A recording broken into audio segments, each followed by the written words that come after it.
Good hello friends, and welcome to the Daisy Jones and the Six experience. We're not going to talk about the fact that I have sticky notes on top, but I am rereading Daisy Jones and the Six just before the premiere of the show this weekend on March 3rd. I'm buddy reading this with Amanda, and I'm so excited because we are currently 2 sections of the way through. We have it split up into section 1 here, 2 here, and 3 back here, and we've been reading it over the course of the last 2 days. I just got to page 126, so I didn't want to start filming this right off the get-go, mostly because I was reading this in the evening. I started it on Monday and it is now Wednesday, and it's been wonderful. I'll just like finish work, hop in bed, read for like half an hour, go to the gym, and then come back and keep reading. So I've been annotating this bad boy like crazy, which I say like crazy. This is like crazy for me because it feels like I'm annotating every 2 pages. I'm not, but it feels like a lot. But I just forgot how much I love this book. I gave it a 5 out of 5 stars the first time I read it, and it is shaping up to be a 5-star reread. So I am super excited to continue this and finish it in the next couple of days so that we can get started on the show. So I wanted to take you guys along. I'm so excited.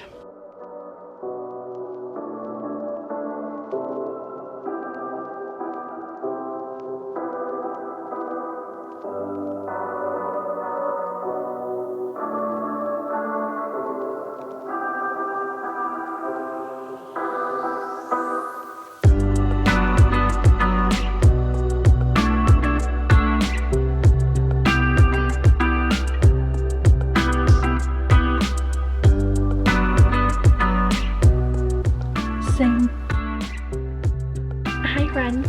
So as we can see, tons more progress made. This morning I just got to the Aurora World Tour section. I am just so jazzed for this book. I've been having so much fun rereading it. I am absolutely addicted, absolutely hooked, and I really do love just how much conflict and how each person approaches different scenarios so differently. So when I was speaking to Amanda about this, we both kind of theorized that showing the different perspectives and the different voiceovers are going to be extremely interesting when watching whatever the scenario is. So like the photo shoot. Oh my gosh, the album cover photo shoot is going to be such a good scene if it's done right. And I think that's the thing I'm the most afraid for, is I really want this book to be done right. I want it to be filled with the same amount of love that TJR put in it, and I just have really high hopes because the storytelling of this is really impressive. Granted, there is the fact that I guess it's kind of a retelling in its own regard. Like, the story of Daisy Jones and the Six is not an original one.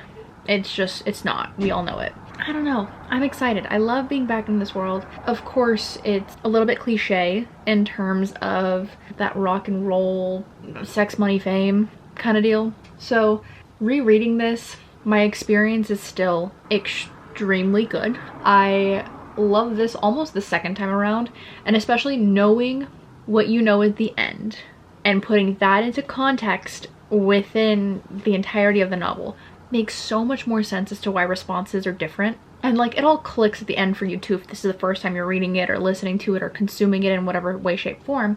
But I think it's a little bit more special knowing what happens at the end.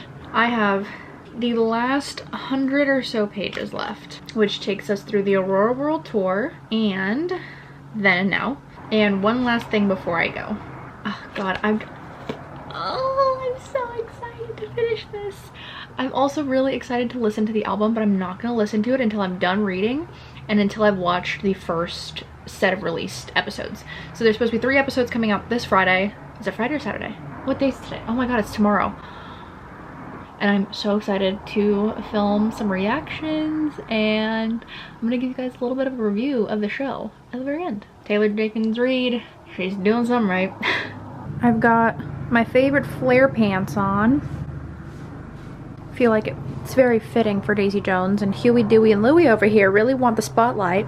In case you were wondering, this is Huey, this is Dewey, and big boy over here is Louie. However, Louie and Huey are starting to get really similar in height. When I first got this plant, Brandon, my boyfriend, got this for me for Christmas last year, and he stays growing. Look at him. Look at his little sprouties. Fun fact, this little dinosaur, this guy, he does not have a name, but we got this on a date night when we went to like a local Chuck E. Cheese kind of thing, and this is what we won. We had that many tickets to get this guy. And now he just kind of lives with Huey, Dewey, and Louie. He's wonderful.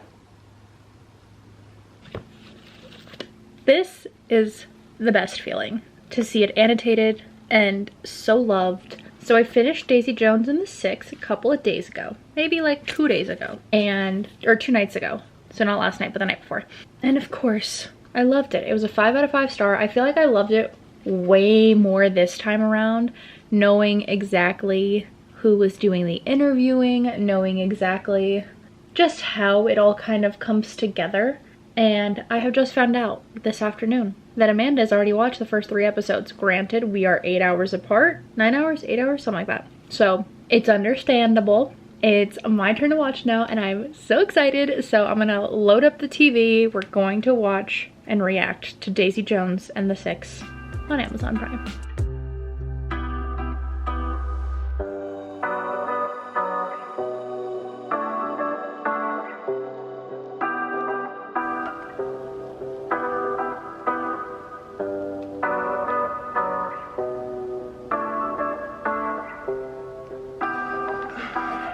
Alright guys, I look like I'm glowing, but it's just the way my blinds look right now. The casting for this is so freaking good.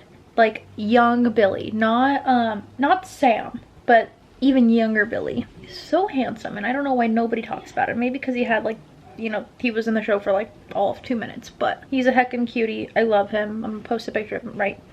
Love. Everybody in the band is so attractive. And I really do love that Eddie is Eddie. Eddie's gross, and he's a little slimy looking boy, and it's perfect. Because I hate Eddie. Because he's just, you know, the thorn in everyone's butt. Anyway, I am 25 minutes into the first episode, so around halfway. And just the casting is just so freaking good. So good, and I'm so excited to keep watching.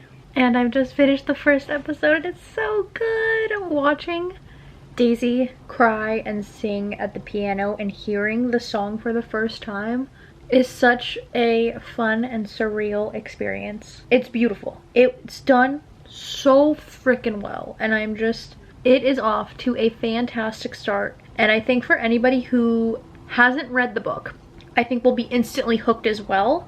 So I think it's a really magical story, and the way they've done it is just spot on for fans of the book. But I genuinely do think that like anyone will love this. So episode 1, I am chef's kiss. I love. I took a quick break because Brandon wanted to watch the newest episode of My Hero Academia, and it is getting so freaking good. So if you guys don't watch My Hero, I highly recommend it, like to the moon, to the stars. I've read the first volume, and the first volume is just as good, if not better than the show. I think there's value in both mediums, and I think both are done really well. But now that that is over, I can watch episode 2 of Daisy Jones and the Six, and I am so excited. Here you go. Camilla's acting, her delivery, her performance, all of it. It was so good.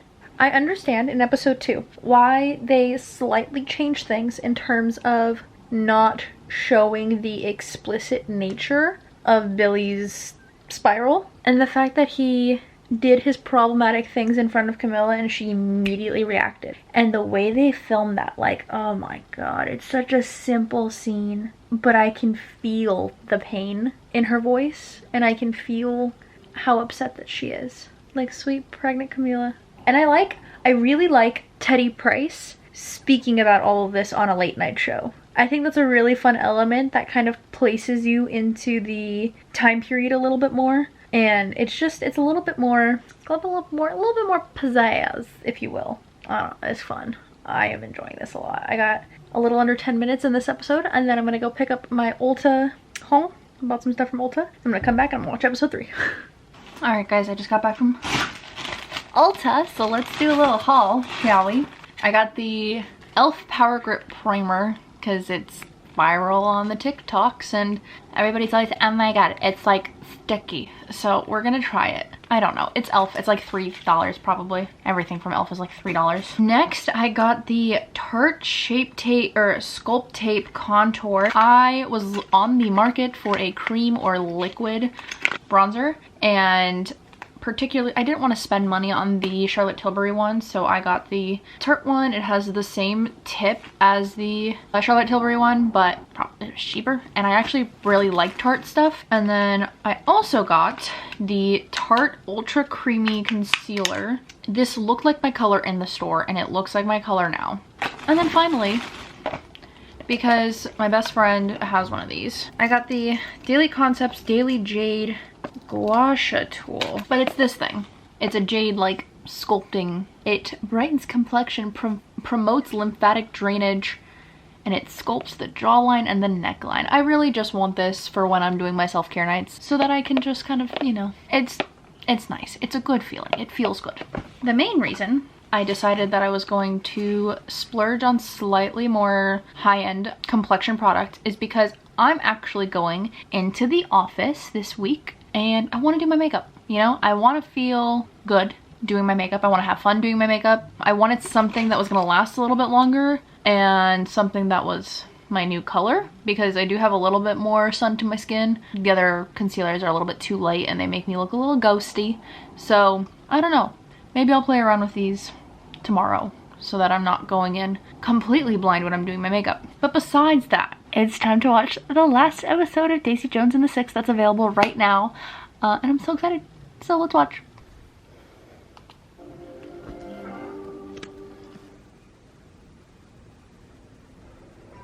Previously on Daisy Jones and the Six.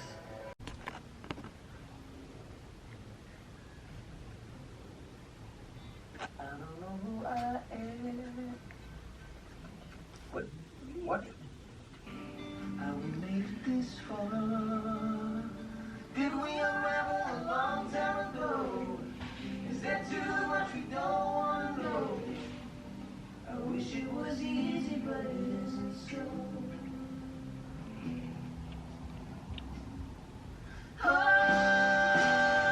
I know we can get it all back. Oh, I see. I know we can get it all back. Can we stop?